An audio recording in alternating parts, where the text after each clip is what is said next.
Hey, B-Siders. Welcome to another episode of Bravo for the B-Side. This is Jim, And this is Danny. and we are here to talk about a movie Yeah, we are. and lessons. What a shocker. I know. Well, just to, cover last episode, we talked about documentaries Mm-hmm. and, still hold. Best way to get into independent filmmaking, get your feet wet, especially if you're going to be the one who has to do all the shit. Right. Right? You're the director, the editor, the mixer, everything. You're doing it solo or with a group of people who are no better at it than you. That is the best way to go because you can put all your effort into post and the setups and learn your lessons. Yeah. And you're not going to, have paid a group of actors to do all this stuff only to find out you can't use a single fucking frame. Right. Because you don't know what you're doing. But that's the beauty of it. But we talked about that last week. Yeah, indie filmmaking. Now we're going to talk about a film, independent, a little bit higher end than, I wouldn't say studio grade, but fairly close. Yeah. What's going on before we begin? We lost Graham Greene. Yes, we did. After a long illness, which is very sad on a number of fronts, not just because he was a great guy and a magnificent actor, but he was also one of the First Peoples. He was a member of the Oneida tribe in Ontario, Canada, and he helped further the movement of using Native Americans in Native American roles. Yes. Because for too long, it was just a bunch of white guys with racistly painted faces, the red paint and all that. Russell Means was another one. He was the father in Last of the Mohicans. Right. Chingachgook. And most people will remember Graham from Dancing with Wolves. He was the medicine man. And and he and his wife had, I think, the most rock solid relationship. Aw. It was just so, she just would chide him and just, call him out and, and then there were just conversations and stuff back and forth when it was just them. Not like a major part of the movie, but just one of the things that elevated that movie way up there. It was just brilliant. And then just countless movies, series, everything from, horror to sci-fi. No, Siri, thank you. Yeah, it went on my screen over here as well. I must be speaking loudly. Yeah.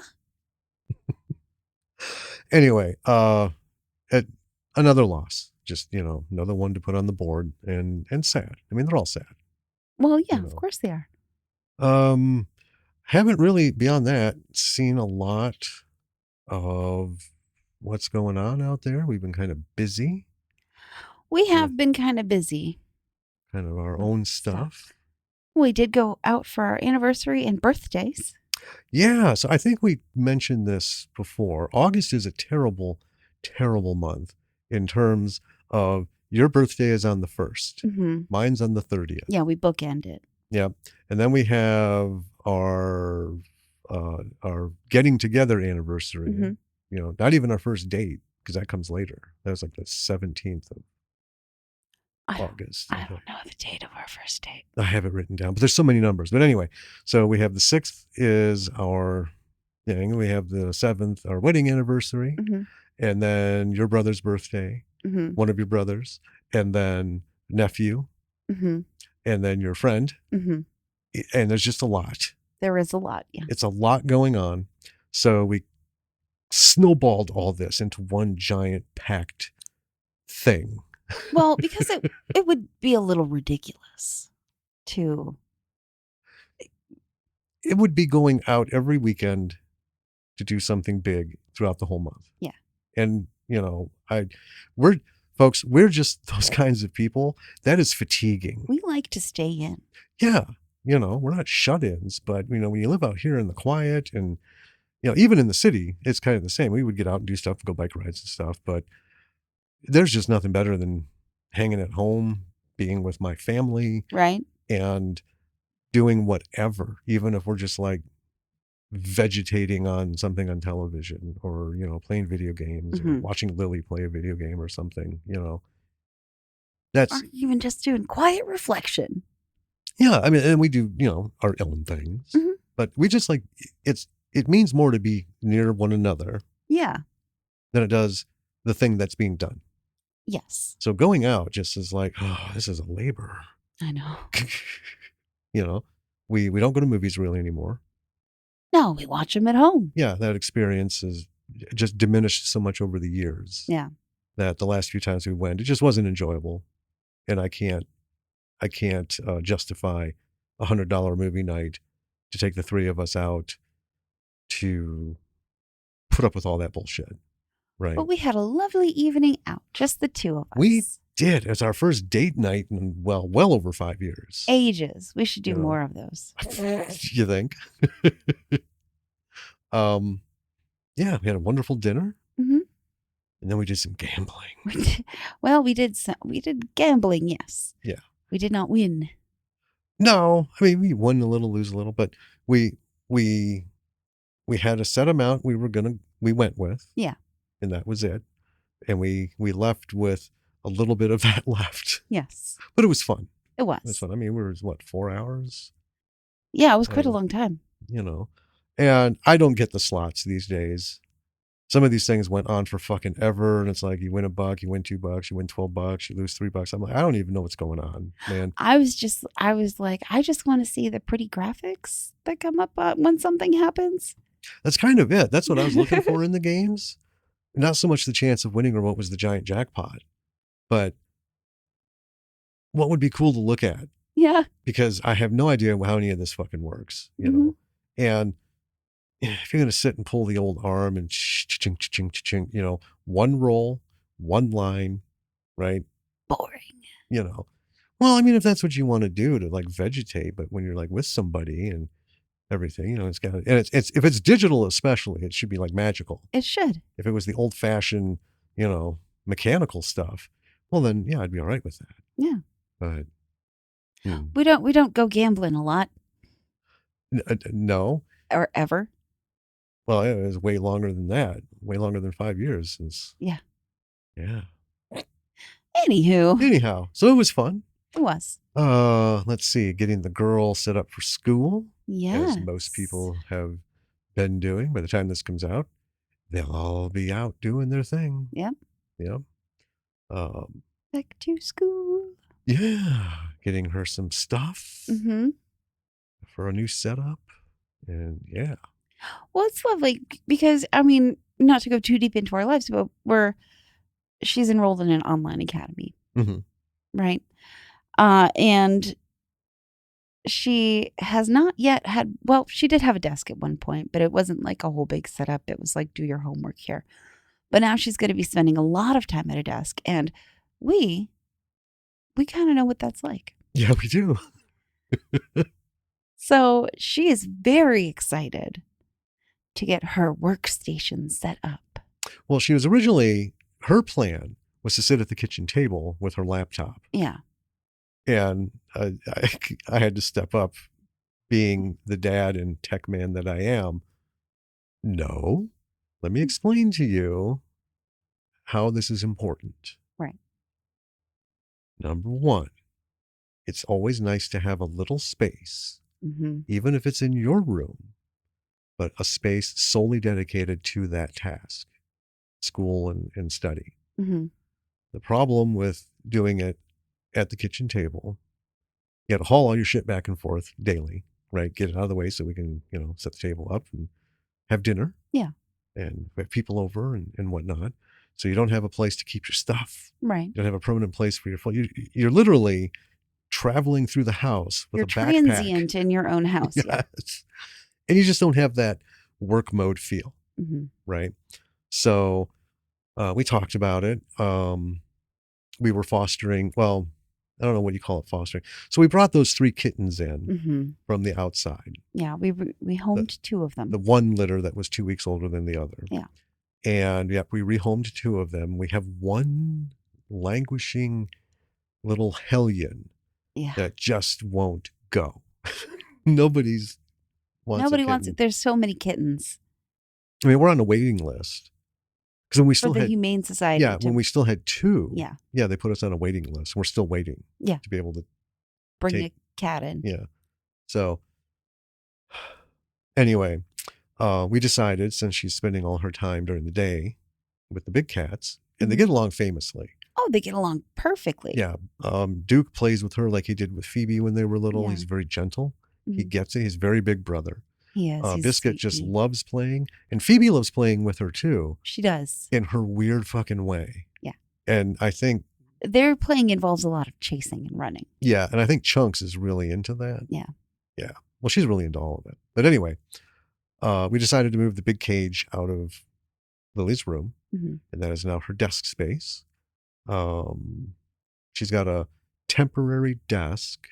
Yes. One of our old folding ones, just to get started with. And the idea being, you sit at it and then you realize what you want from a desk based on what this is missing. So after a couple of weeks, we got some like preliminary choices set aside. Yes. But after a couple of weeks, then she'll know more what she wants. But she's got a new chair coming, a new monitor coming. Keyboard. A new keyboard. She's using a keyboard and a mouse and stuff now. And then right, but there's stuff we just happen to have kind of lying about. Yeah, and our extra monitor we use for D&D. I mean, so she's working with a real setup. Yes. And she is just like, oh my God. I know. This does make a difference. This is great. So we let her pick her versions of what she wants. Well, yeah, because a desk is a very personal space. Oh, we got to get her a mouse. The one that she wanted. But she's got that good one anyway. So, but anyway, yeah, it's a nice, good setup, and she's digging it. She is. Which is great. And then, by the end of this week, she'll have everything. Woo, except the desk, because she's got to figure out what kind of desk she wants. Yeah, that'll probably take another week after, just to be sure. Because she's an impulse. She is. She's very impulsive. Yeah, I want this. I'm like, well, now hold on. And I heard you talking to her. Yeah. Dad there's work to be done.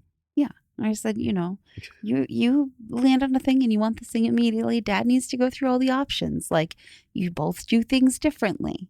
Well, compatibility, usability, right? Practicality. I mean, I know she wants pretty shiny, sparkly stuff, but it has to be able to meet my practical use requirements. Right. Right. So, just little things like that. She did leave the monitor completely up to me, though. Oh, yeah. She's like, I don't care. Well, because there is like no other, you can't get a pink Hello Kitty monitor. You can buy something to put on it. Oh, yeah. Yeah. But, so anyway, she's all set. And that wasn't like a quick thing. Oh, no. This has been a while in the making. Yeah. So, just kind of out of tune with the stuff, but that's all right. Because I do have a little bit of a surprise. What? So, we had talked about it. We almost made it happen, but some things occurred to delay it. But we will soon be having the star of this particular film. The one we're covering today. Yeah, weirdly. In an interview. What? We are? Yeah. No, I knew this, but I know you did. Hannaj Bang-Benz is going to be on the show. It'll be a couple weeks because I think there's some travel and some. She's in the U.S. She's in a taekwondo tournament, big time championships. It's just been busy, and then she got a head cold, and she's going to be flying back next weekend. So we were talking about it, I think maybe the 14th. So when this episode drops, is when we'll be recording. The interview. That's the idea. Yeah. Yeah. So very excited. Yeah. Very excited because she is just great, and we're going to talk about her. Yeah. In a minute. And all the other stuff. So yeah, that's woo woo. That's what's going on. Yeah. Do you want me to tell you about this movie? I want you to tell us about the movie that we're going to talk about tonight. Well, okay. This movie is called Wrath of Dracula. Yes. It was made in 2023, written and directed by Steve Larson, starring Hannaj Bang-Benz, Sean Cronin, Serene Fenton. Not rated, indie film. Mm-hmm. There was not a listed budget, but if I had to guess, given like our knowledge of these kinds of things, I would say somewhere in the realm of like $250K. Possibly. I would go as low as 100. Between 100 and 250. Because we'll talk about one of the things, locations. Sure. One thing we talk about what makes an indie film rise or fail budget wise is locations. Yeah. You know. Here is the log line. Mina Harker embarks on a mission to rescue her husband Jonathan from Castle Dracula, assisted by the mysterious Professor Van Helsing. That's it. I'll take it. All right. Bring us in.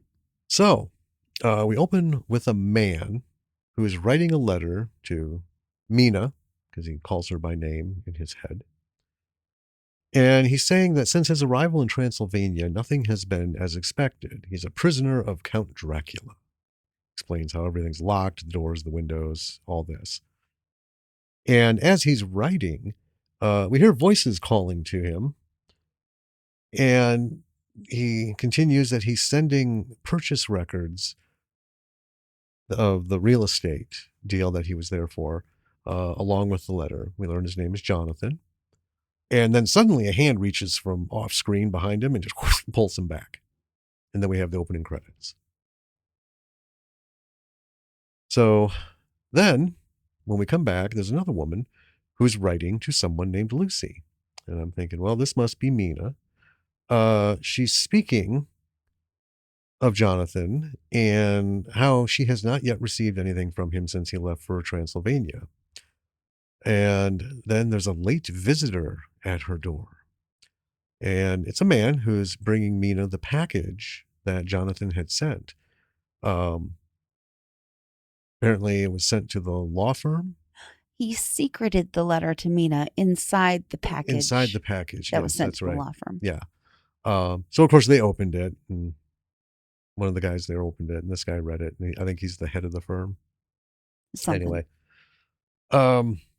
So when she brings up the whole thing of Jonathan being held prisoner, he's very plainly says that the law firm is not responsible for him, and shows a contract that pretty much says if you go anywhere for any reason, even if it's on law firm business, you're on your own.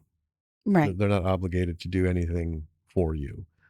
So the next thing we see is Mina packing her bags to go to Transylvania and go after Jonathan. She goes over a copy of his travel itinerary. And I didn't note this at the time, but I'm going to just come back to it. So she was writing her letter on a typewriter. Yes. And the copy of the itinerary she has is his handwritten version, and she typed it up for him. Okay. So she's big on this typewriter, gorgeous typewriter, very similar to ours. It is, yeah. Yeah. So then we have a bit of a travel montage as she's kind of going over. She's reading the itinerary. Right. Here to here, Budapest, blah blah blah blah blah. And then we cut to Mina, who's dressed in black, and she's arriving at Castle Dracula. There's howls in the distance, ravens everywhere, close and far. You can hear them. A man comes out to meet her, and she pulls a gun on him. Now, he doesn't come out of the castle. Right. He comes kind of, just out of nowhere. And I love his response. And good Lord, where did you get that? It's an antique. It still works. But so they start talking, and he kind of brings up that Transylvania has the largest population of wolves in the world. then introduces himself as none other than Van Helsing. Professor. Van Helsing. She tells him her husband is in the castle, and he's kind of, well, that's almost too bad, sort of response. And then he tells Mina that there's not going to be any answer at the door at this hour because it's daylight. Right. She needs to come back and try in the darker hours. But it's dangerous to do that. Yes, it is. So, bang, wang, what do you do? So it directs her to an inn in the village, and she walks away, leaving her suitcase for him to carry. As he picks it up, he about like blows his nuts down to his knees. He's like, "Oh my god!" Okay. So they get to the village, and I wrote this down because it was just so glaringly obvious. This is a continuity issue. So they're in there. It's still daylight, right? Mm-hmm. Pretty bright, actually. And Van Helsing, checks his watch, and he says it's just turned 6, and almost as if on purpose.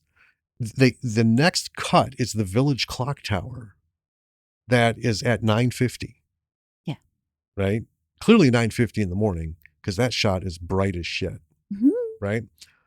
So anyway, we'll come back to that in a little while. So they go into the inn. They're given drinks. Mina's not impressed with them.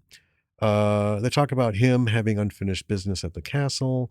He's been following the Count for 3 years, all the way to the Orient, and then like through Russia, all across Russia, and then back to the castle. Then he talks about a young woman from the village that disappeared like a few days before he got there. And then he blames Dracula, of course. Mina says her suspicions are correct, that the Count is a villain of some sort, and she reveals that Dracula was buying property in London, which is why her husband was there. Van Helsing has like an epiphany. He says that Dracula could never get loose in London. They have to stop him. They have to stop him because he's been he did mention like, I don't know what he's up to. Yeah. Right. But, he's like been trying to ruin his vacation, essentially following him everywhere.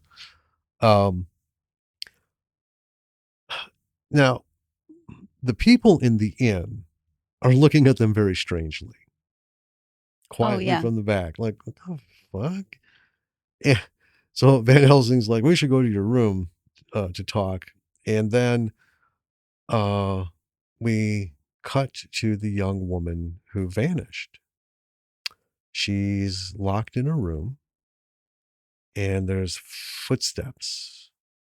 Then a figure we don't really get to see comes up to her. There's a quick scream, and then we're back to Van Helsing and Mina. It's just very. He hands, and I love this bit. So he hands her this big ass book. Says if he told her everything he knew about Dracula, she wouldn't believe him.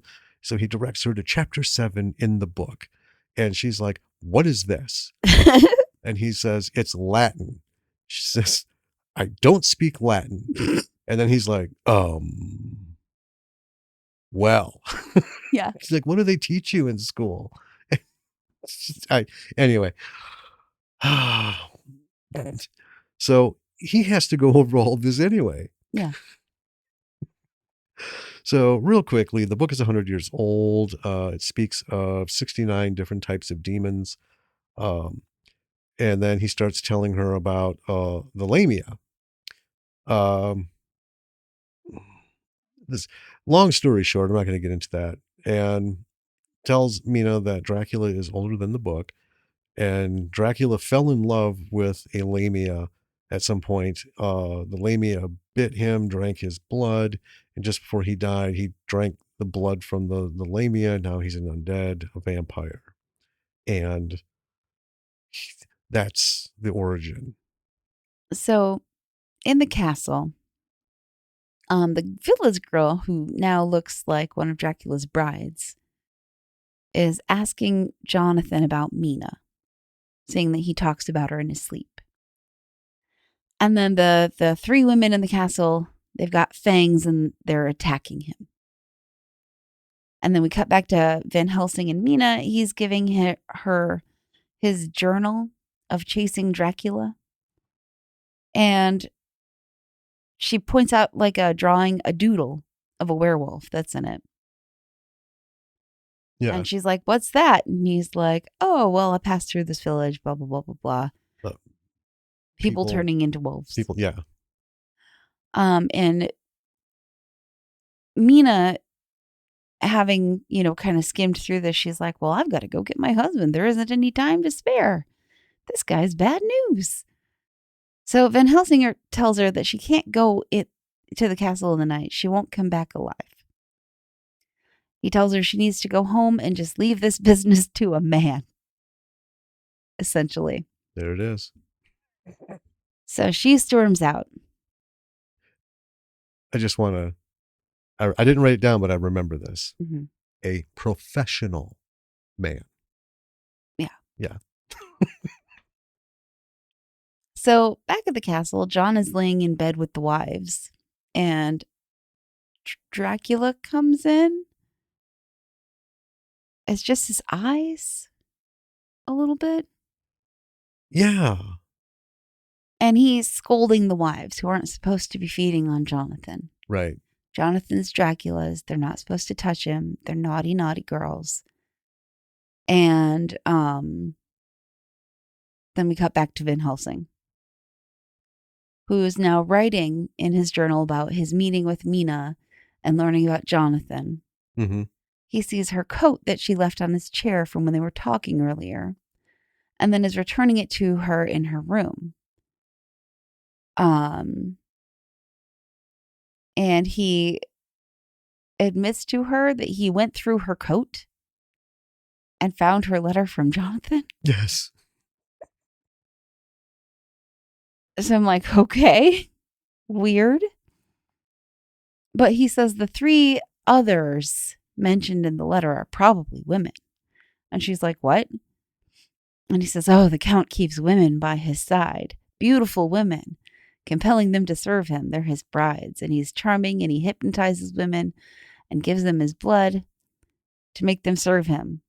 And she's like, well, what are they doing with my husband? And Hannah does a very good job in here. But I already... this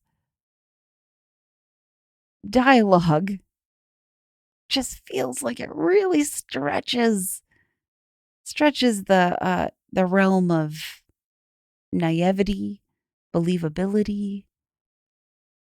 Well, let's just pause for a second. Okay. Let's just address it now, because we might forget about it towards the end. I don't think we will. Well, so this is a period piece, mm-hmm. right? This isn't like Dracula 2025. Right. Right. So this is in keeping with Bram Stoker's time period. Hence, the big flintlock pistol and the weird ass. Well, the big flintlock pistol is actually much older than the time period in which Dracula takes place. Well, that's what he was saying. It's an antique. Right. Right. But yeah. Because we have those. They're antique pirate pistols. Yeah. I think the problem with all of it is, I'm going to say, Robin Hood, Prince of Thieves. Okay. All right. That's the one starring Kevin Costner. And I mean, I liked it because it was directed by Michael Mann. And so I kind of liked how he threw it all together. But here's the problem. That's why everybody was mostly pissing on that movie, is because Kevin Costner couldn't keep a fucking accent to save his life. Right. Mm-hmm. It'd have been better trying to keep a wombat with the shits clean than for him to hold his English accent. And I think that was kind of the problem here. Not necessarily the accent, but holding the tone of... So Hannah's English, mm-hmm. speaks with an English accent, but it's not the same kind of accent from the 1800s, right? In Victorian style Gothic realm, it's different. Just like in England, there's like 25 different dialects. Yeah. Just like in America, there's like 70, right? American English is all over the fucking place. And I think when people think of how things are being spoken, also the way things were spoken back then. Mm-hmm. And there's a lot of that through here. There's a lot of almost flowery Right. language that's all of a sudden just like wrapped up in a turd of modern presentation. And I think that's how because I felt the same way, Yeah. as you did. But I kind of like reconciled that as, and I tried to get past it. Like, it's not easy.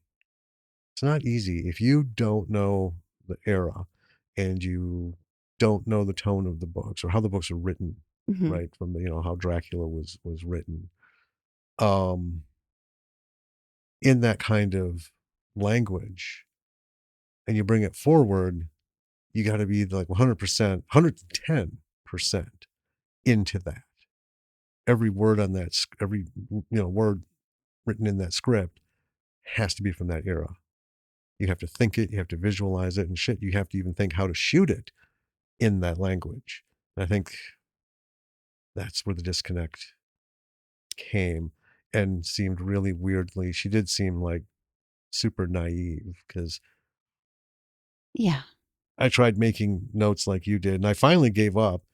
And I just said, he's just trying to tell her as politely as she can, as Jonathan is fucking the shit out of these 3 vampire women. Yeah. And he might not even know it.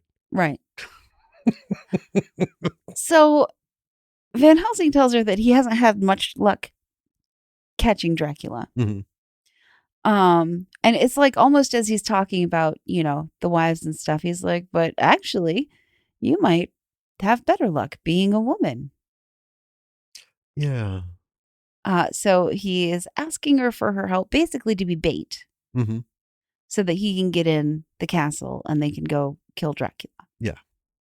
So they agree to help each other because she wants to help, get her husband out. Mm-hmm.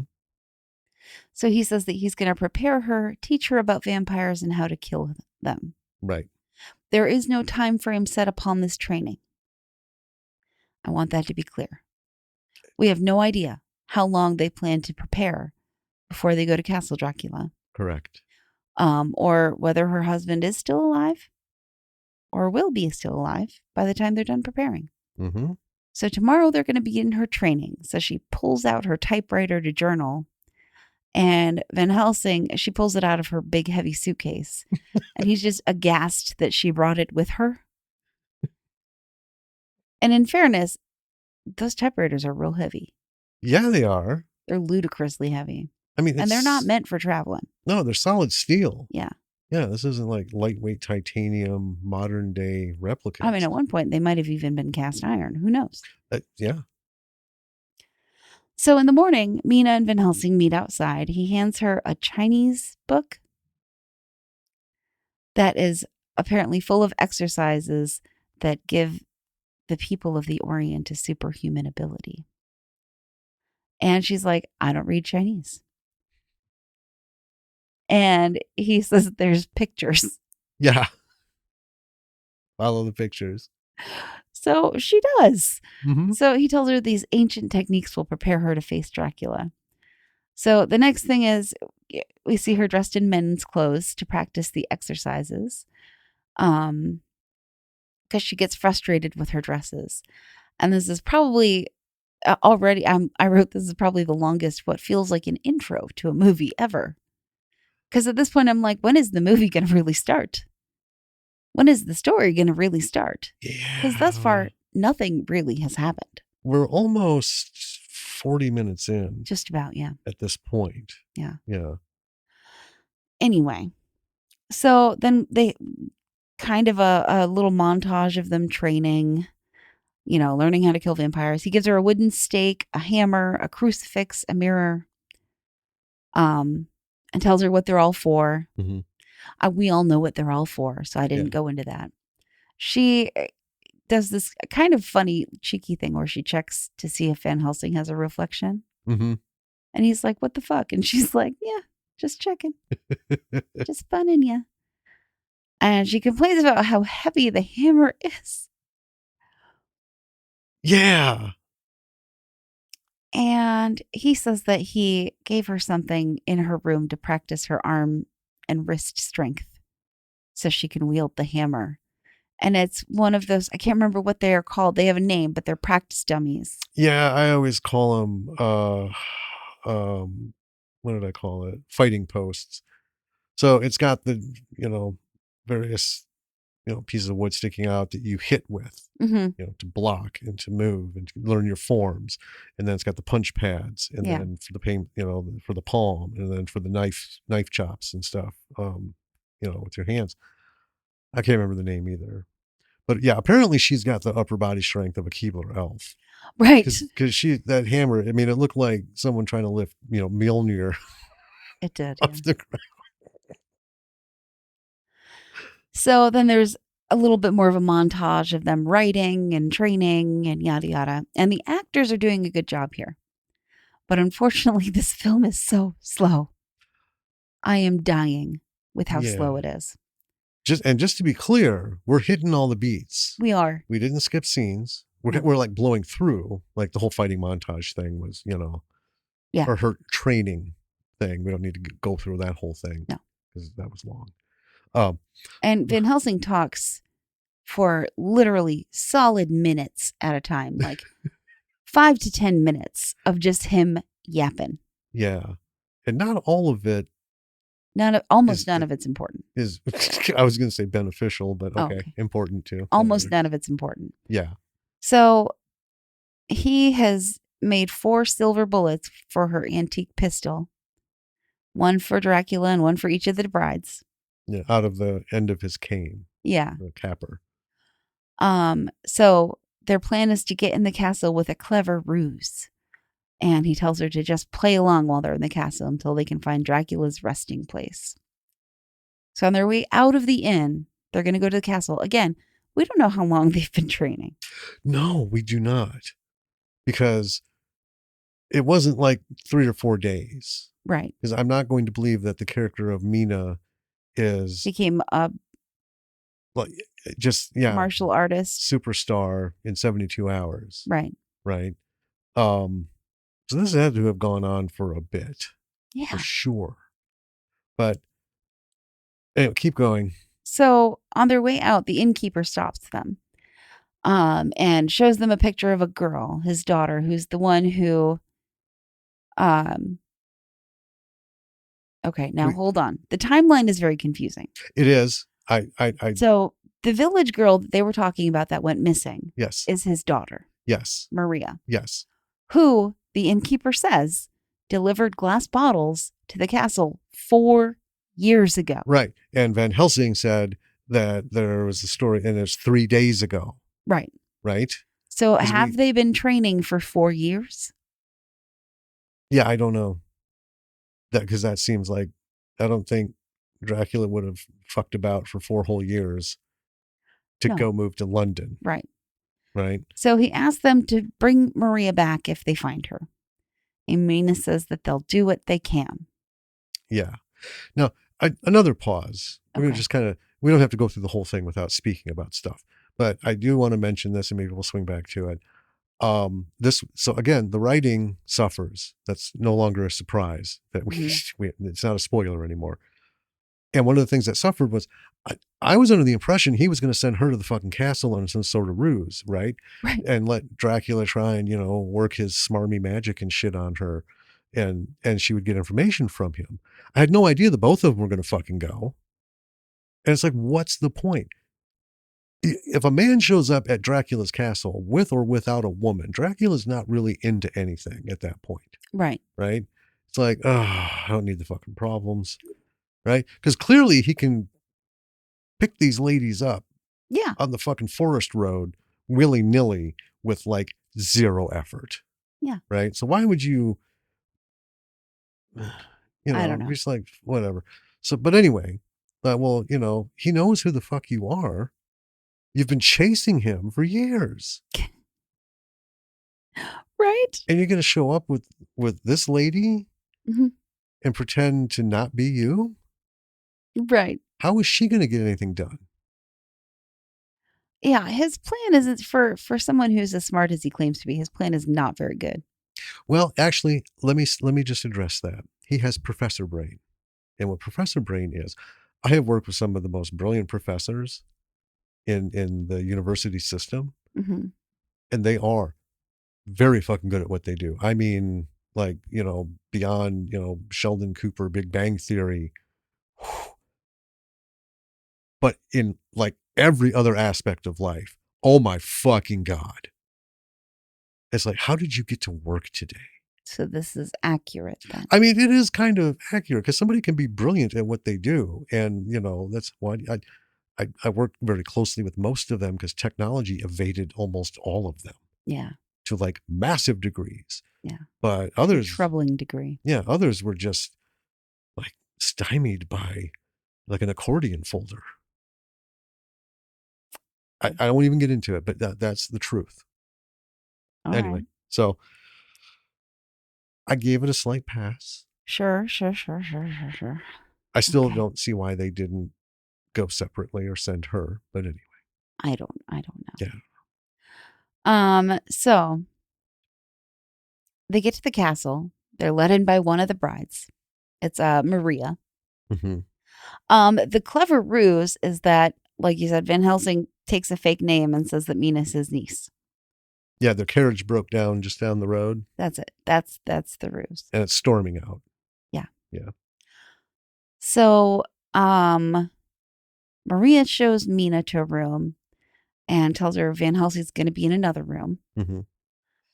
And she says that her sister will soon be by to draw a bath. And Mina's like, no, I'm fine. And she's like, no, you're not fine. This is what we do. Yeah. It's like, okay.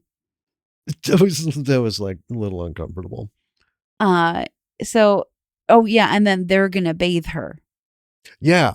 Well, it's something like, we're not, barbarians. We're civilized. Just like in England, we take baths before bed. Okay. Now we're going to bathe you. Kind of like shit. Yeah. So then in another room, her sister, Issa, I believe is her name, is like trying to entice Van Helsing. Is it Issa? I didn't even catch her name till towards the end. Was it Isla? Or I don't think it matters that much. I just wrote Issa. Okay. And he tells her he really needs to rest and gets her to leave. And then he hides his vampire tools in and around his bed. Meanwhile, the other wives are bathing Mina. And Maria is like asking her all kinds of leading questions, trying to catch her in a lie. Mm-hmm. So then they start talking about wolves. Yeah. Well, so Maria goes on about Mina's, your father must be passionate about his studies. Mm-hmm. And then Mina corrects her. Yeah. He's my uncle. Right. Which I thought was really good. So Mina's talking about wolves being beautiful and deadly. And so they're having this conversation, and then Maria goes to open her suitcase to like unpack her things for her. Yeah. And there's a crucifix on top of things in the suitcase. Yeah, necklace. Yeah. Yeah. And both Maria and the other wife, that I'd never caught her name, both basically book it when they see the crucifix. Frida. Yes. They They leave almost immediately when they see it. And they're like, oh, you know what? We got to go. Bye. I forgot we got a thing. Yeah, basically. And so Mina picks it up and she's like, interesting. And then all we've seen of Dracula so far are extreme eye close-ups. So far, not enough Dracula. Right? Need more Dracula. And then we have him talking to Maria, and he tells her they can do what they want with the man, but the girl needs to be made into one of them. Mm-hmm. So Mina's then sleeping, and in her sleep, the crucifix falls out of her hand. We jump over to Van Helsing's room, and Issa is in his room. And then the other two are in Mina's room telling her to join them. So Van Helsing... Well, yeah, Mina's in her sleep still. Yeah. Yeah, and Frida's on top of her. Mm-hmm. Join us. Very subtle.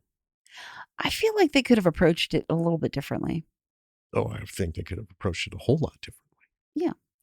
So Van Helsing clever man that he is, now that they're in Dracula's castle with these creepy women, checks the mirror. Yeah, pulls out that with big fucking Issa. mirror. Mm-hmm. And sees that she's out, and he's like, oh my God, she's a vampire. And she tells him that her master knows who he is. Mm-hmm. So finally, there is some action happening. So Mina's fighting with the brides. Yes. Van Helsing stakes his bride, who tries to attack him. And Mina keeps trying to get the gun out of her suitcase. Mm-hmm. But the fight sequences are a little bit silly. Yeah. Well, it's not super well choreographed. No. But here's my thought on that. Mm-hmm. This was a bit earlier, right? Yeah. Because when we see her in I Am Rage, Mm-hmm. it was pretty good choreography. It was good choreography, but it's a whole different crew, right? Well, that's what I'm saying. And, you know, and then you fast forward to her next shot with David in Primal Games. Mm-hmm. That was really good. And more of it. Right. Because this was more action. The other one was sort of a mix. Right. And but this seemed to be more of a period piece with some action in it. Right. But having seen the behind the scenes footage of I Am Rage and the choreography, especially in the outdoor fighting and towards the end, I think they were better set up for her to not have to hold back as much. Sure. It looked very much like, to me, they didn't have appropriate like stunt people, stunt coordinators, and didn't seem like an enormous amount of time was spent choreographing the scenes. Right. And I think what hurt it also was I could tell right when things started, this camera's not at the right angle. Mm-hmm. All right. I'm looking at these actors all wrong. You know, Mina and Frida. I'm just used to watching all these movies with fights. Right. Over, decades. So I know when the camera shot I know something's coming. Mm-hmm. I'm like, this is how you make a punch look real. This is how you make it look you actually hit the fucking guy. Yeah. You only have a few degrees of latitude and then you lose it. So it was, I think, very... Yeah, the angles of the camera were very wrong. Yeah. And I just think it was, hey, look, we don't have insurance for this. So let's do what we can. Maybe we'll overclock it. Yeah. So Mina ultimately gets the gun and shoots Frida. Yes. And just in time for Van Helsing to barge into the room asking if she's all right. Yeah. One thing about Van Helsing in his fight with Ilsa, whatever, he does hold up his giant ass crucifix towards her.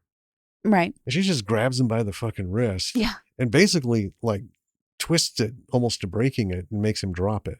But they couldn't approach Mina in her sleep while she was holding the little one in her hand. Right. And well, the whole point of the crucifix is if you touch it to a vampire, you can burn. Mm-hmm. Right. It burns them.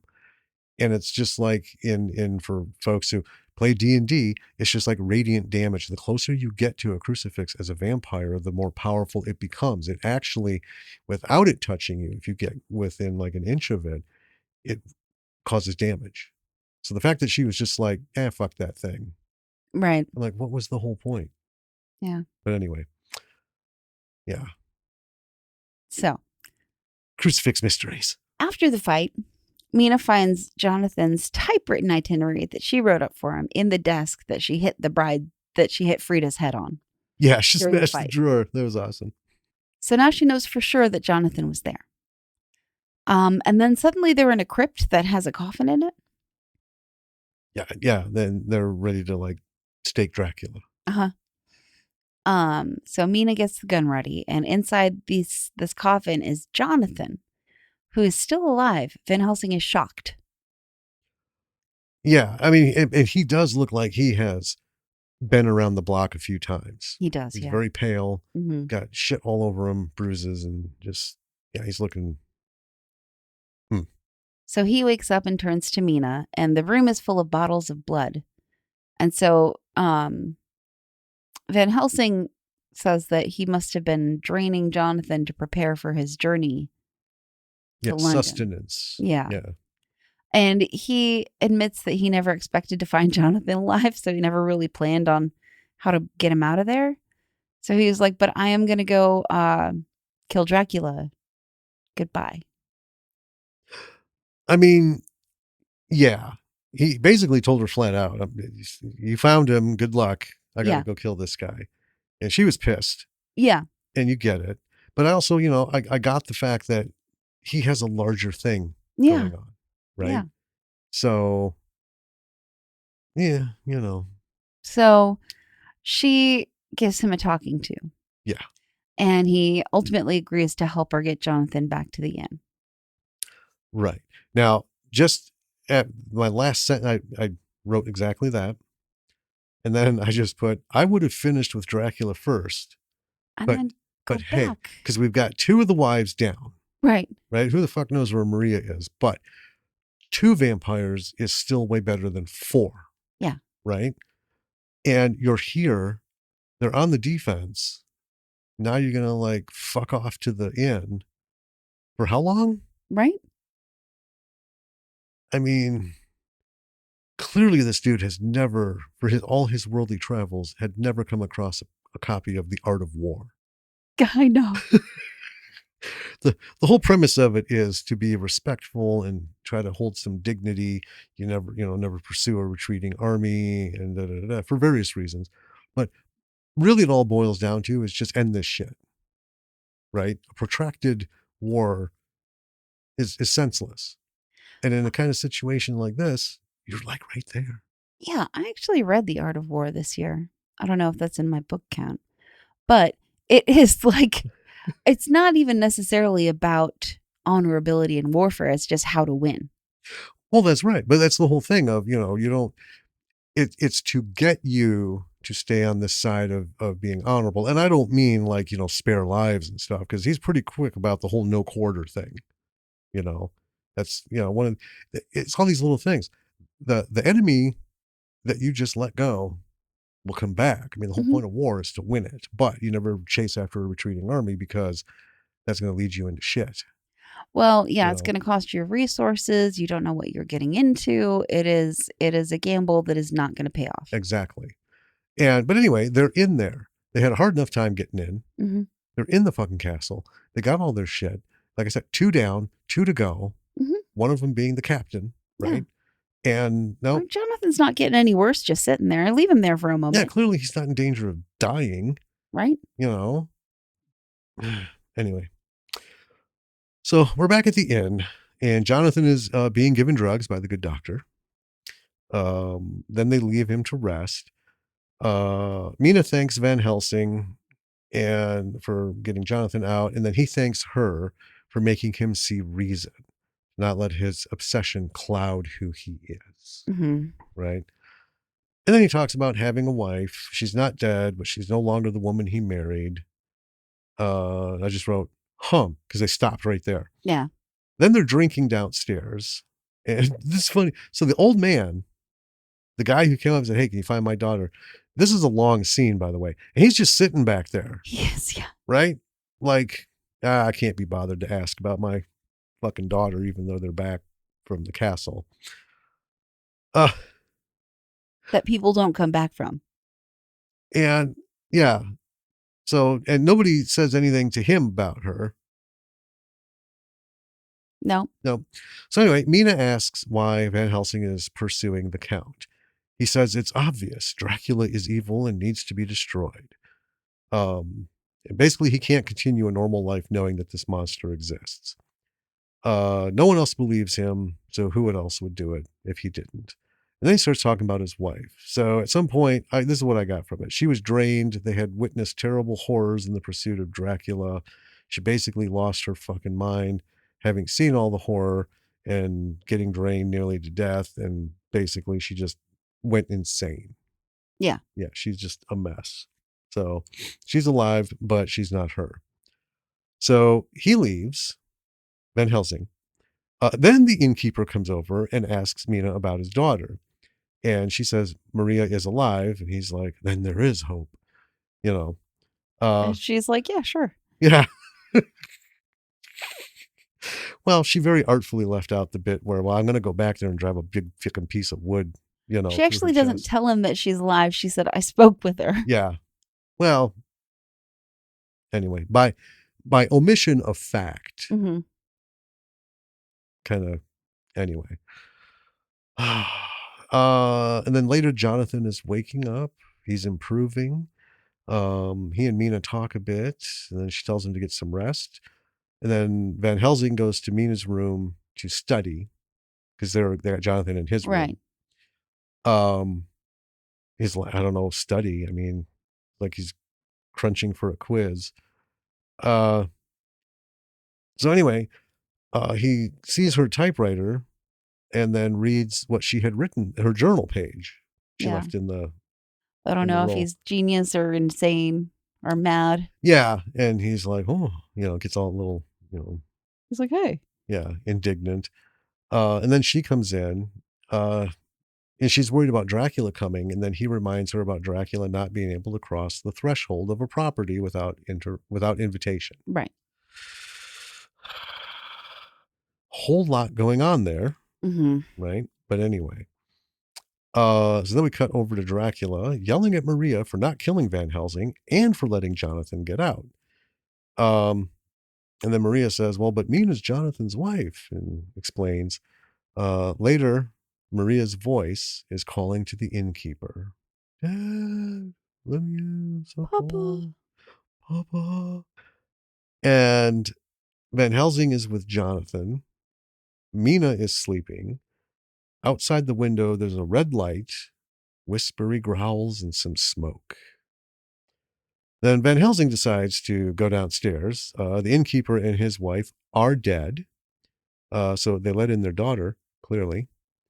And anyone who knows vampire lore, when the owner of the property is dead, all the barriers are gone. Yes. So not a problem. Let's see. But anyway, Dracula is outside asking Mina to let him inside. Maria has killed Jonathan, ripped his throat out. We didn't see it. We just see the aftermath of like a kind of a hole in his throat. Not a lot of blood, disappointingly. Yeah. And then there's some conversation, and it's really just scene chewing. It is. There's so much of that. Van Helsing ends up grabbing a sword off of the wall and decapitates Maria. Mm-hmm.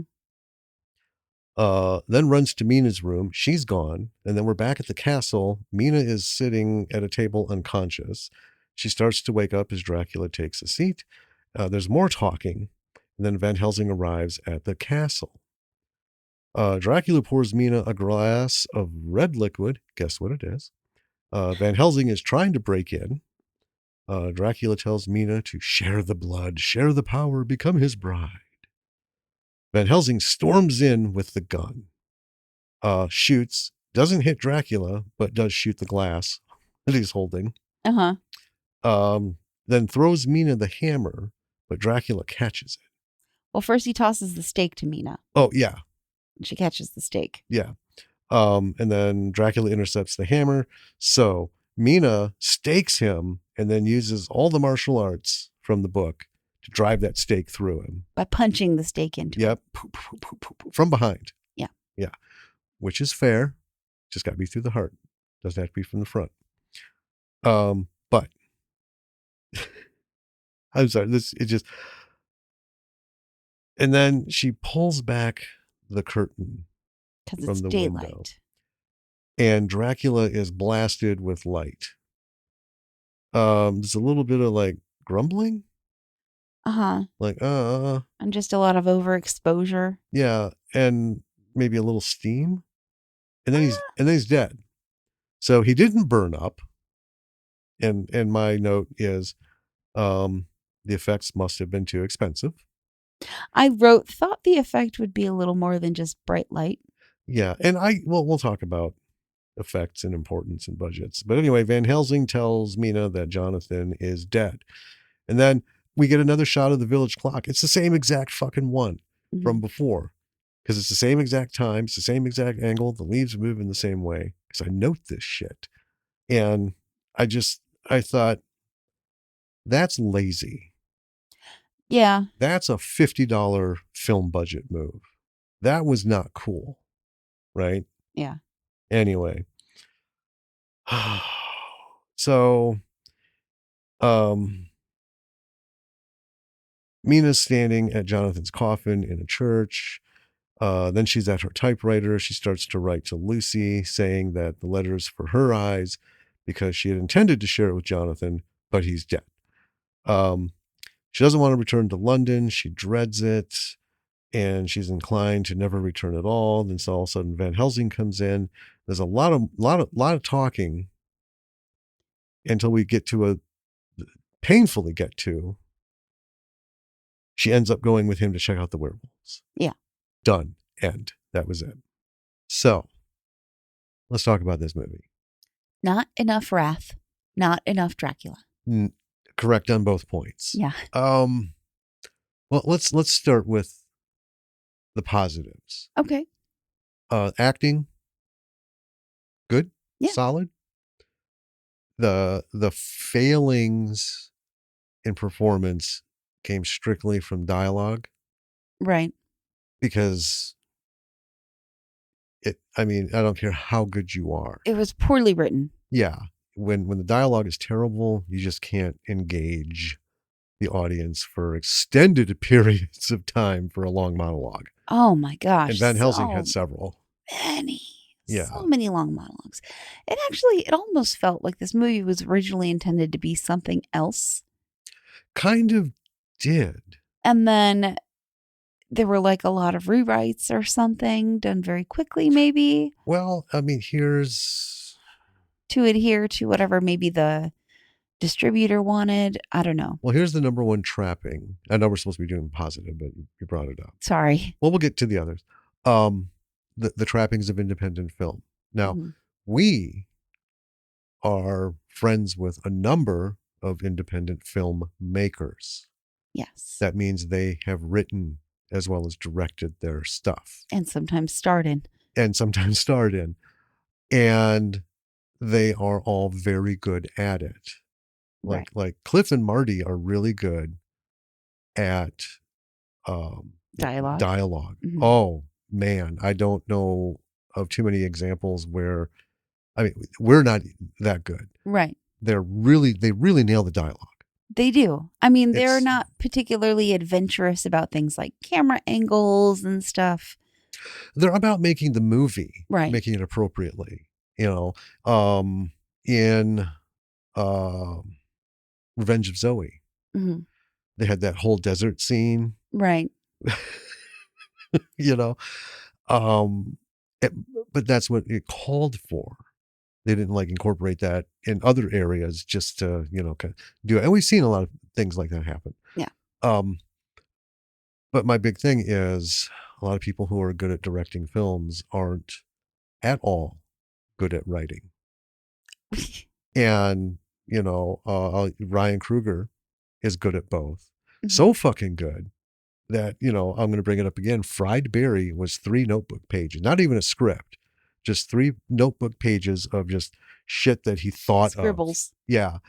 And he turned that into a fucking film and got everybody going. I mean, you wouldn't know it. I mean, I laughed so hard at that because I'm like, you got to be shitting me. Right. No script.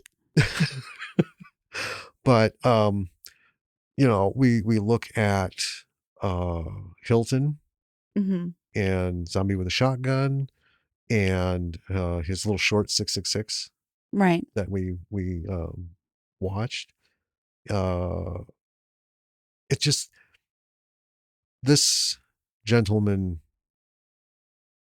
didn't do well with the writing. And because there's not another name attached to it, It really all falls on him. yeah, he didn't have a writing partner or Sure. someone to, be like, what? Well, like the continuity thing. Yeah. Was it 3 days ago? Was it 4 years ago? I mean, Yeah. I mean, how long were they training? What has yeah, been going on? you know. Uh, and so anyway, that's kind of where we'll swing back to that. I did make in my notes, and we had talked about it, the locations. Hmm. So locations make or break an indie film. Because if you try to do too many, you don't have the budget for it, right? These were actually pretty good. A lot of it was set stuff, but there were some outside locations that I think were real locations. They were very genuine. Now I don't Hmm. know if they actually went to Romania to do it, but I know in England there's all kinds of Oh, for sure. old, still standing, old time buildings and villages that don't have a distinctive English feel to them. Because, Everybody through went 16th through England. century and above, yeah, whole Yeah. groups settled and the villages reflected their heritage, Hmm. right? Castle Dracula was clearly at a castle of some sort. Yeah, the outside of it was Yes. CGI, but it was actually pretty good. Yeah. Um, And the interior, I believe, were mostly sets, but also those are pretty well done. they were. Some of it reminded me of Ship of the Damned, Oh, sure. where they went, and we haven't talked about it on the show, but we did watch Ship of the Damned, and Hannah's in that as well. Hmm. And they have this old 18th century, it's 300 years old, Yeah. this pirate ship, Yes. right? Sailing ship. And on the outside, obviously they got a hold of one that was docked and, Hmm. they could film it. But then when they go down, it's just this like plywood corridor, It's, right? yeah. Slats of wood. And no ship in the world fucking looks like this. No. It's just this long fucking hallway that goes to a door at the end. And then there's these random rooms that pop up here and there. This was a little bit better. The inn did have a nice kind of feel to it, Yes. in the pub area. The rooms, Hmm. they you could get nitpicky about stuff, but I wasn't looking for that because that's when you go into a movie just like I'm going to shred this bitch, Right. right? So I will say, well done. In so one little note, folks, if you watch this movie, watch through the credits because they have behind the scenes footage, Right. and that's how you can see how the sets were put up, and or, how they were designed, and what they look like with them working in it. And there's some choreography shots, which you could see was very slow, Right. as you can see the director, you know, talking to Hannah and Frida, do this, and they're doing the things. Um, so I really can't. I'm not going to complain about that because an indie film, you're not going to get the Taj Mahal unless you CGI that bitch and shoot on green screen, right? Yeah. I mean, you're going to get basic sort of like, if someone wanted to build like a really cool looking old castle room in their basement or something, Yeah, that kind of quality. right. But then you go all the way back to Anton Hmm. and Space Trucker Bruce, right? Where Where everything's he built out of cardboard and egg and cartons. he built it in his house. His kid's room Yeah. was one of the rooms in the spaceship. He built it in the basement. And outside had the Right. a shell, and then the inside, and then a lot of CGI too Hmm. for like the big shots and stuff of big hangars and stuff. Oh, yeah. And it worked great. It worked great. Um, so I that was well done, and Mhm. I think having it, all the failings of the writing aside, having it written to be in these specific locations repeatedly and making those the basis of the The core. story. Yeah. That's what you're going for. Yeah. There's a huge positive lesson. We've talked about it. You can shoot it in your living room, but take time. Get your fucking family photos out of there. Put a couple things in to give like a flavor or something that you're going for, if you Sure. can. I mean, because running to Goodwill, you can like at the very least you can super 70s, maybe even early 80s flavor it because that shit's in abundance. Oh yeah. You're not going to be like, I need a 17th century English seaside inn decor. You're not going to find that.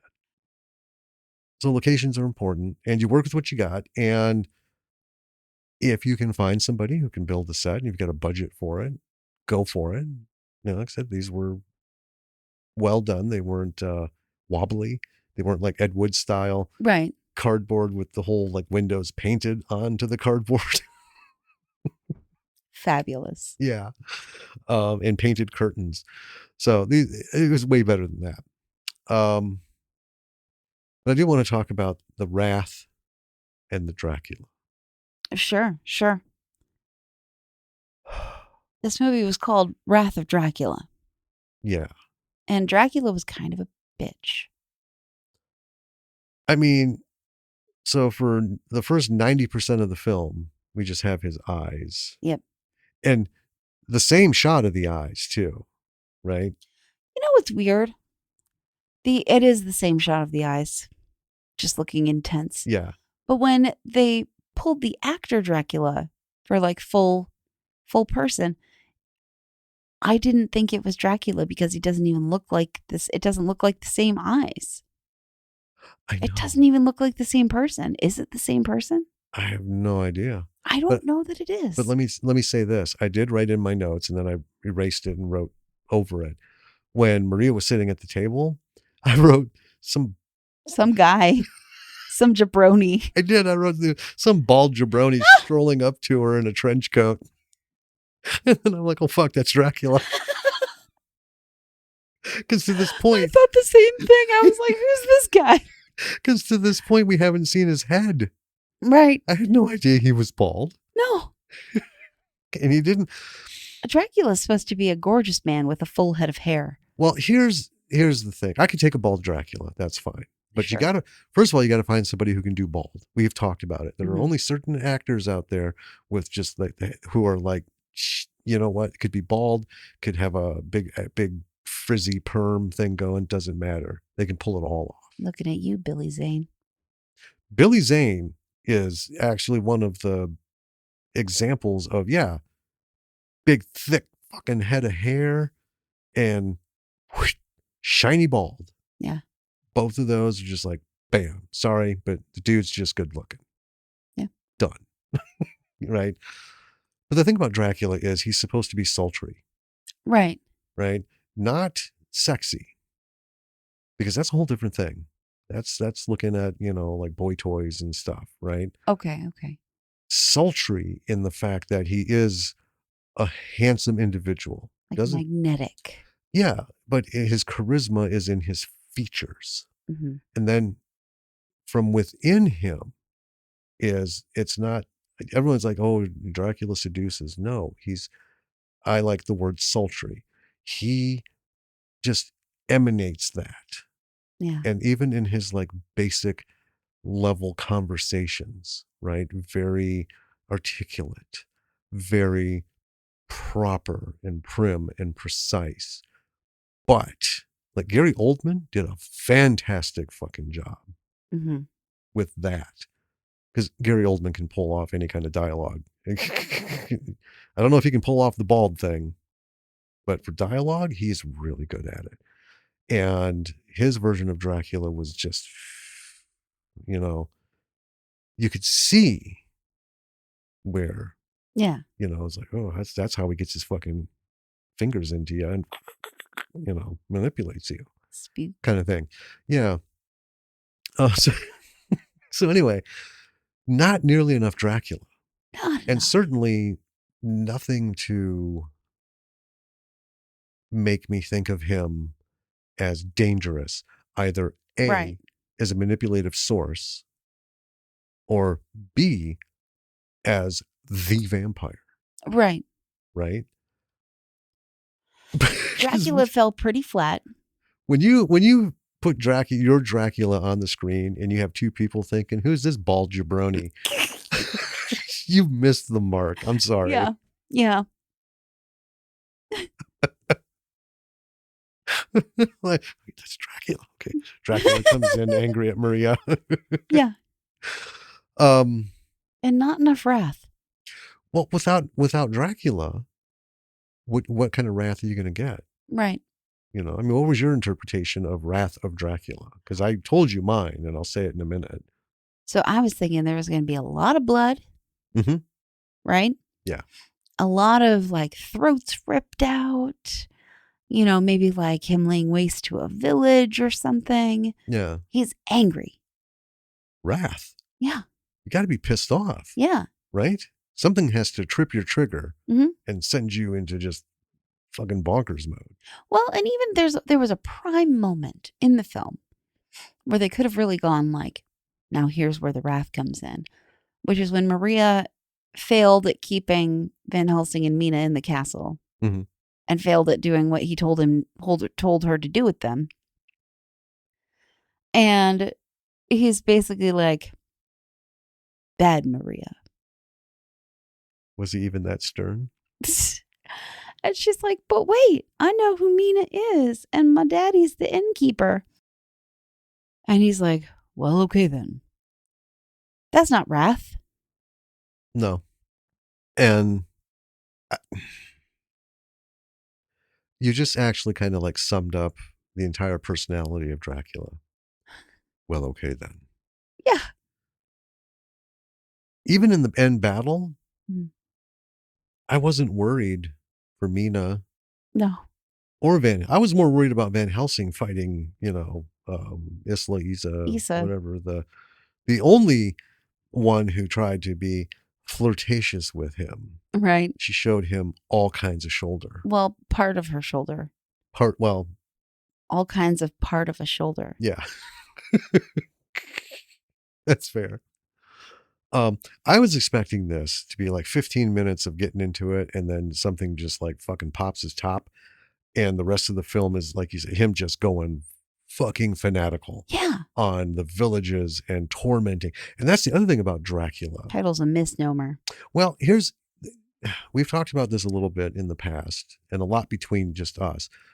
The failings of most Dracula films are they lean into the gore and just like the brutal slasher horror level stuff. And that is such a disservice to the character and the potential of the character for Dracula. He is like the ultimate arch villain. It is. And okay, we're playing Curse of Strahd as we play D&D. Yes. And for those who don't know, Strahd is a master vampire. He's essentially a ripoff of Dracula put into the world of D&D. Yeah. He's got 3 brides. He's got, his castle. A contained, like, extra-dimensional world. Right. Very small, yeah. Yeah, in a place much like Transylvania, you know. It is not even hiding, just a straight rip of Dracula. Right? Yeah. Popped into D&D. Yeah. And I hope, as DM, I've done a good job of making Strahd intriguing and, sort of sultry and, cool. You guys make fun of him a lot for being kind of obsessed with the one, with his lady. Well, my character makes fun of him because he just fucking hates him so much. And he's just to the point where fuck this guy. But is that because I've done a good job? Yeah. Okay. Because we've faced him twice. Mm-hmm. First time he was just fucking with us. The second time, I don't think he honestly expected what was going down. Because, my character, when he bit him, I just ran right up to him. That belongs to me. Just lick the blood that you said was trickling down his cheek.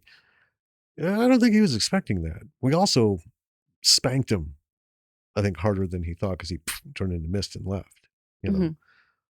But those 2 instances are only like 5% of the game. The rest of it's been him fucking with us. Yes. And the mental anguish and everything. And that's what Dracula is really all about. Like I said, he's the ultimate arch villain. He is dangerous as shit. And yeah, he could fucking, Freddy Krueger, Jason Voorhees, whole villages in the blink of an eye. Yeah. Right? But that's not what makes him fearful. What makes him to be feared is just the exacting, sinister manipulation that he can cast upon you, and you won't know it. Right. And the fucking mind games. Yeah. And just knowing what he is and seeing him, seeing that character, you see that on the screen. In the audience, you're like, I would not want to be in that fucking room. Right. And they're just like sitting casually and talking. Right. But, he also doesn't lose his shit and just go like bonkers, like a lot of, other horror things. We didn't get any Dracula in Dracula. Right. So there was no wrath because he didn't get angry really about anything. He didn't have time to be wrathful because they made quick work of him. They really did. Most of the time with Mina, he's just screaming, drink the cup, drink the cup, drink it, drink it. Van Helsing comes in, he's like, oh, missed. And then next thing you know, he's gone. Yeah. So there wasn't much of him. But through the whole thing, his looming presence wasn't there.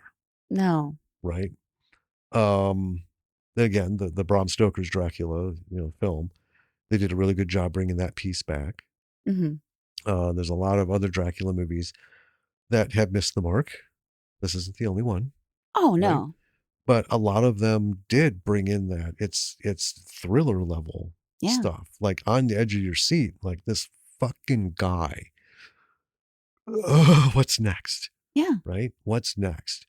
And it's a schemer. Yeah. And to modernize it, bringing it forward into modern horror tastes, adding more blood. Because you go back to Dracula with Bela Lugosi. I mean, come on. Yeah. You know there was nothing going on, folks. If you see it, folks, which you should, because it's, it's a classic.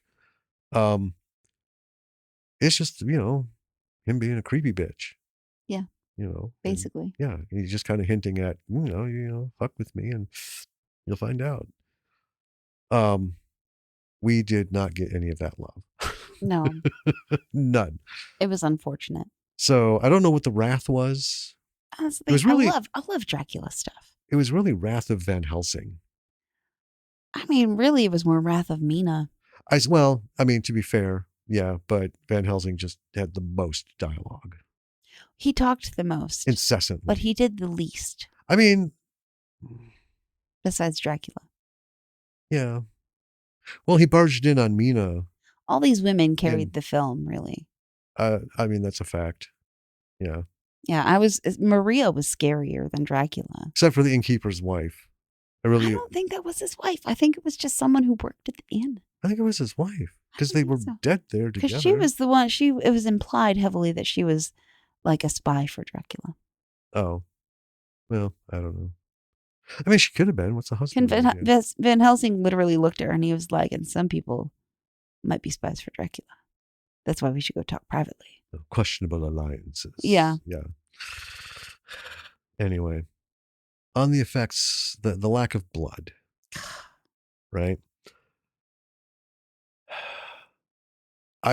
Part of me wants to say budgetarily, maybe it wasn't there. But I thought about it and I'm not going to say that because it's not really an excuse. Blood's not expensive. It is not expensive.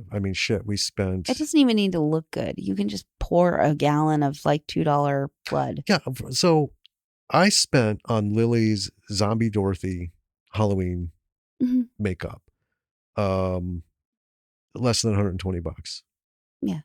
And, some of it went to, because I had bought like, bald caps and stuff so I could cut flesh danglies out of them. And but the blood was not the most expensive piece of it. The liquid skin and some of the makeup was way more than that. And I got like Midland blood. Yeah. The spirit stuff was more expensive. Yeah. And, bang. Everybody was like, fuck, what is she? Zombie Dorothy, I guess. Jesus. Yeah. And so many people complimented her. I'm like, oh. That was her own idea too, Zombie Dorothy. Yeah. And I just helped bring that to bring Yeah. it to life. And I'm not super great at it. As a kid, I fiddled with that kind of stuff. I did the whole, the blasted GI, because I had all this like Well, army but surplus here's the other stuff, thing about the makeup in this film, not just the blood, is that it was at we did that zombie party for Lily for her 3rd birthday, where we just put the sort of like dark circles around our eyes and maybe some green on our face. Oh, we did green face. Yeah. Big black around the eyes. Yeah. Because it was kids. We didn't want to like have blood flowing. But the effects makeup in this film were not much better than that. They weren't. Like when Jonathan was laying there with his throat ripped out, there should have been oodles of blood there. There should have been, yeah. And that's a throat wound. Yeah, for $40, you could get a big enough bottle to carry you through the production, right? There was complete lack of blood, and not even like blood splatters on the wall, right? Right. Because I'm thinking Wrath of Dracula, we're going to see a lot of blowback, a lot of spraying. Yeah. Nothing. No. Which is just disappointing. It is. Not every vampire movie needs to have that level, but this needed a lot of things, and that would have been one thing to helped it along. I mean, the other thing is this could have been a 20-minute movie, to be honest with you. Could have been a short. Yeah, could have been short. There was an awful lot of unnecessarily dialogue and scene chewing. Yeah. Right? We just were like, we have to fill this out to be a full-length feature. So, talk. I really thought the typewriter was going to be like something. Yeah, the typewriter. They made such a big deal about it. It is so prominent. Yeah. In those scenes. And then at the end, she's typing on it, but none of that actually means anything. None of it ties to anything that has happened in the story that we saw. It was just like someone happened to have an old Underwood or something, and they were like, let's put this in the film. Well, and so I get the director. That's like, hey, that's a new word. Yeah. All right. So the director, I can see he was trying to, all characters should have some kind of quirk. Sure. Right. They've just got that one little bend or wrinkle. Right. But the idea of bringing that up is making it work in the story, making it work in the character's development, making it work into something other than it happened a little bit later, it happened again, and then nothing. Right. And then in the end, typing again. To what end? Yeah. Right? Just solely for the comedic relief of a heavy suitcase.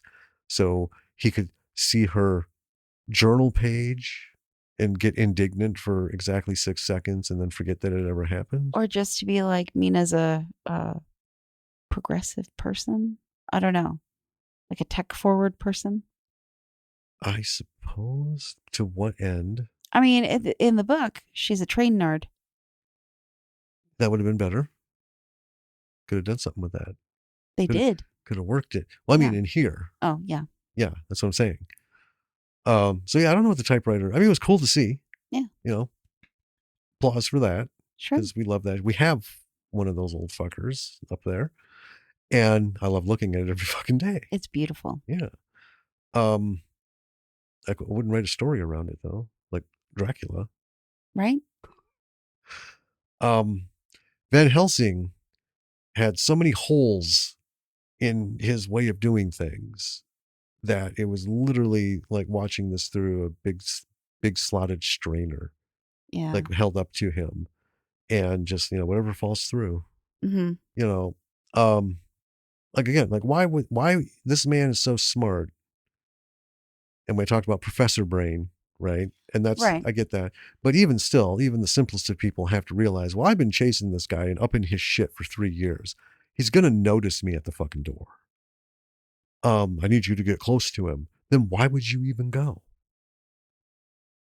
Right? You're teaching her how to defend herself. Yeah.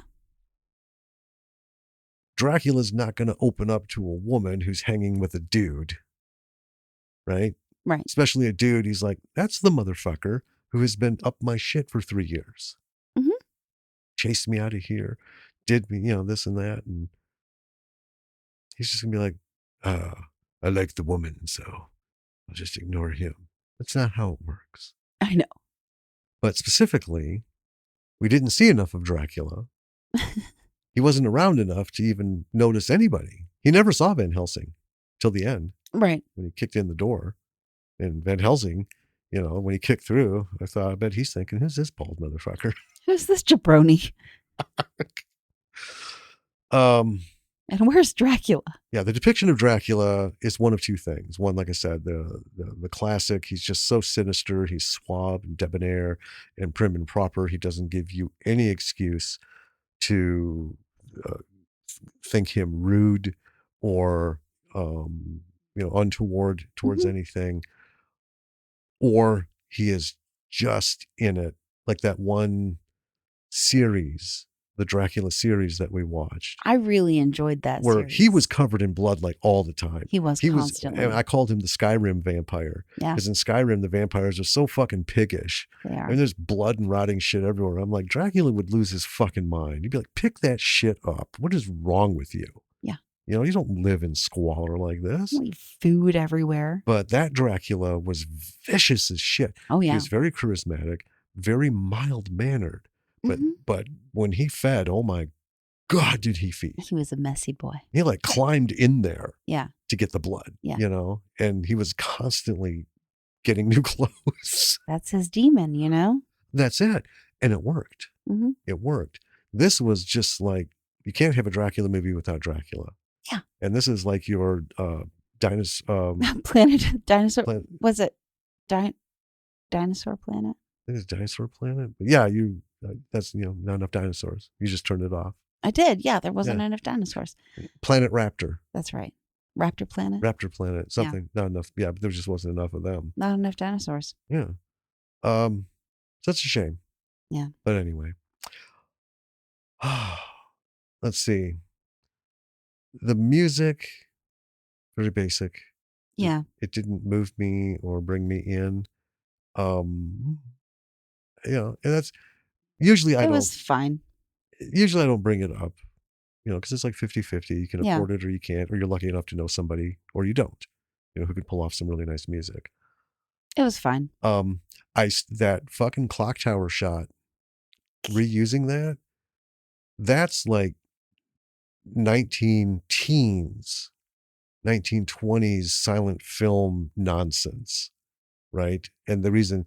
Lazy. Yes. Well, they didn't do it because it was lazy. It was just that it was so expensive. Yeah. Right? You're going to crank, 200 feet of fucking film to get a 5-second clock tower shot. Yeah, by hand. You're not going to set that all up again later. Right. Like, I just use that. Just make another copy and cut it in. Exactly. But to have it so wrong. I mean, like I said, it was almost like he was spoofing himself. It's just past 6. 9:50. The only thing missing was if it had been digital.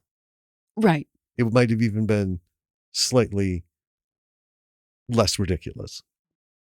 But then to use it again at the end. I know. Oh, and there's another thing. The time. How long were they? How long were they? Were they there 3 days, 4 years, 2 weeks? Right? Who knows? Nothing matches up. No. This story is full of holes. Here's another thing to avoid. Independent film, again, small budgets, no budgets. But Jesus Christ, you have clothes everywhere. Mm-hmm. The actor you hire has clothes. If it's a period piece, it's a little more difficult, right? But you can pull it off. But Van Helsing is in the same fucking outfit from beginning to end. Yes. So we have no indication. Mina, they dress her this way in the beginning, her black in the travel, and then this... She's back in the black at the end. She's back at the black at the end. Well, that makes sense because, stand next to her dead husband's coffin. But she's the only one who changes clothes, but then she gets like a set of clothes from the innkeeper so she can practice the martial arts, right? Mm-hmm. And that made sense. But she's in those for a long time. And, yeah. Right. But yeah, everyone else is like the same. Same clothes. So that doesn't help. Top to bottom. Yeah, that doesn't help. The few outside shots that they did were very quick, and they didn't give us any indication of like seasonal passing or anything. In fact, No, it's like it's storming outside. I'm like, I it was just just sunny. just saw the last shot. Unless you've been in that inn for like 9 hours. Right. Again, help me with the time, folks. Right? I don't know what's going on. But the um the bit where he's like, it's nearly 6 or just turned 6 and it's bright as out, bright as Hmm. daylight, midday with that clock tower shot. And then he's in there in the castle. He's like, it's 11 o'clock. 6 more hours to go. Right. Like, so what? The sun's coming up at 5? When did it fucking go down? Where are you? Right. What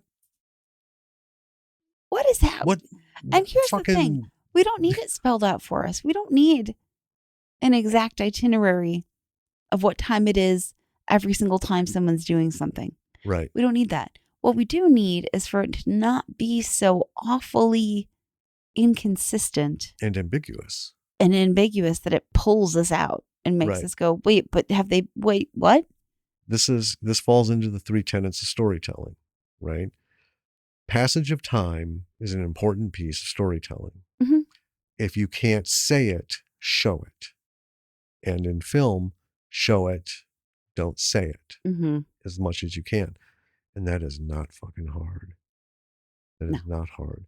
Especially you're out in this like little tiny village in Romania. You could walk out into any woods. We could walk out back and take a 10-second shot of like a little bit of the sky through the branches at night. Yeah. Right? Boom. Done. There's my night shot. Doesn't need to be from the inn window. Right. It doesn't need to be from the castle window. No. It just, and we've seen a lot of independent films where they'll do like a drone shot or just something random, right? That But gives showing us the some time idea of day. of the time of day. Yeah. Yes. Because without that, it's a bunch of people in a set Mm-hmm. just doing shit. And this either happened in a minute and a half or it took a decade. I couldn't tell you. Because everyone's dressed the same except for Mina. you know. Yeah, it's an important thing to remember. There are ways to show the passage of time Mm-hmm. without relying on clocks. And Jesus Christ, if you're going to use a clock, have it do what it's supposed to do. You know what I mean? This is really grinding your gears, isn't it? It kind of is, because the more I talk about these little things, it just kind of pisses me off. It's like Yeah. this had the potential to really go somewhere because there was some money involved in this. They had the tools. Well, they had money. They had good actors. Yes. They had good sets. Mm-hmm. They had there was a lot of like very legitimate things about this indie film. And a tried and true premise, Dracula. Yeah. Right? So they went classic with it, which I give respect to. Yeah. It wasn't a modernization because those have not worked very well. And it also was, I will give respect to the fact that you didn't go into it, because I was complaining about this a little bit, but that's because they were using it basically as like, scene chewing. But they didn't assume you go in knowing what vampires are and the whole Dracula story and everything. Right. And that's fine. But we did not need the entire book, right? Yeah. Of vampire lore. When he handed her that big ass book. The Demonica, yeah. Yeah, something. The Latin book. The witch hunting book. And said, look at chapter 7. I thought, sweet, okay, this is going to be a quick thing. And when she couldn't read, didn't mean he needed to cover that whole synopsis of the whole fucking book. Yeah. Could have just stuck with chapter 7, shot that down to like a 20-second 3-line, mm-hmm. and then we move on. I don't know why Lamia's even factored into this. It didn't need to. They could have opened it to vampires. Yeah. And it's that whole thing. Even in this thing, when you have a vampire story with Van Helsing, Dracula's origin is not important. It doesn't matter, yeah. Because at this point, everybody knows about vampires. Everybody knows about Dracula. Whether they know the lore and all of that doesn't matter. But the literature version of Dracula is well known. All we know is he's the one. Mm-hmm. He makes other vampires. And he is the last fucking thing in the universe that you want to run into, Yeah. dead or alive, heaven or hell, right? No. And to just like take that and there was no direction to the story. I didn't feel like Van Helsing achieved anything. He's mad at Dracula because, his wife went crazy. Because Van Helsing drove his fucking own wife crazy by dragging her along with this horrible shit. Yeah. If we were in this kind of situation, there is no way in hell you would be coming with me. If I had to strap you down and hire someone to come undo you 6 months after I'm gone. Because if I knew I was going to go into the most horrible, nightmarish bullshit, I am not bringing you with. I'm not going to risk you. I'm not going to subject you to that, particularly if it's because it's a wild hair up my ass that has nothing to do with you. You know what I mean? I mean, I get that. Our relationship is such that I would be there anyhow. Lots of chains. Well, I'm wily. I guess here's the other thing too. Are you that would be my question. Are you capable of dealing with this? And yes, you are. Mm-hmm. Right. But apparently she wasn't. Right. And that's not like something you just find out. It's very readily evident. I mean, it would be like you and I are going to go squatching, right? Yeah. We're going to go squatching. We know for sure we're going to find a Bigfoot, right? And we're going to find some horrible, horrible stuff. Let's say Bigfoots are evil. Sure. And, they tear people apart and whatever. We know we're going to find some crazy, worst case scenario stuff, bloody, awful stuff to see. Stuff stuff that keeps you up at night. Yeah. We're not going to bring my stepmother, Julia. No. No, we are not. She is not built for such things. No. Right? Anyway. lot of things. I mean, I'll say worth a watch. The slog, but to visually soak in the lessons that we've talked about, do it. It's always worth seeing Hannah on the screen. Oh yeah. So, for that in and of itself. And if you want to see a bald jabroni Dracula, I swear to you, this will be the first time, folks. Mm-hmm.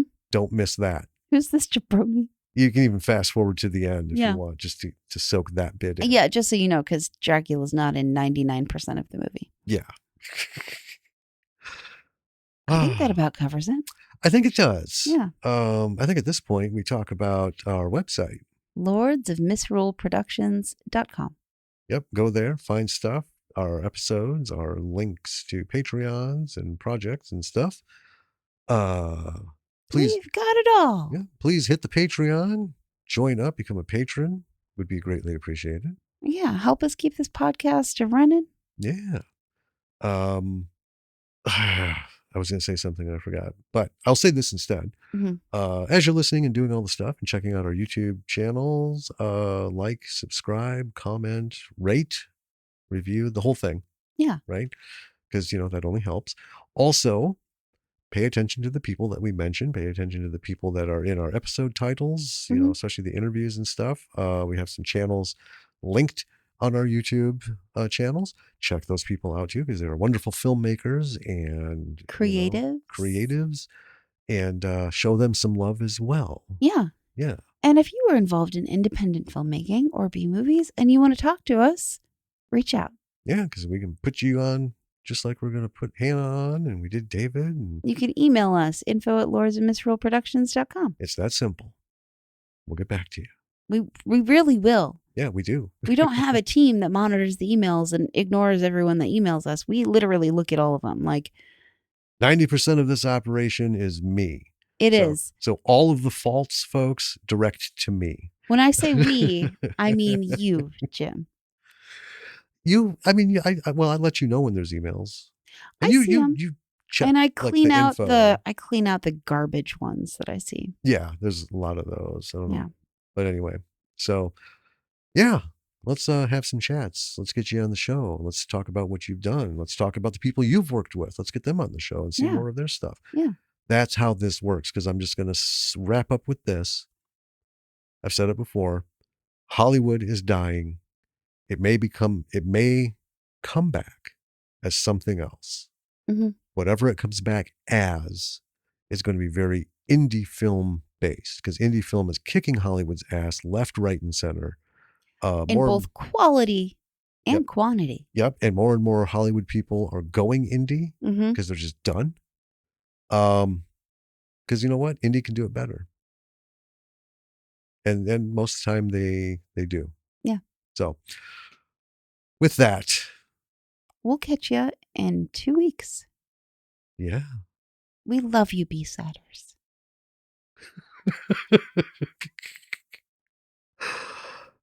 We do. Do your stuff, enjoy your stuff, and we'll talk to you next time. Until then, this is Danny. This is Jim. Bye.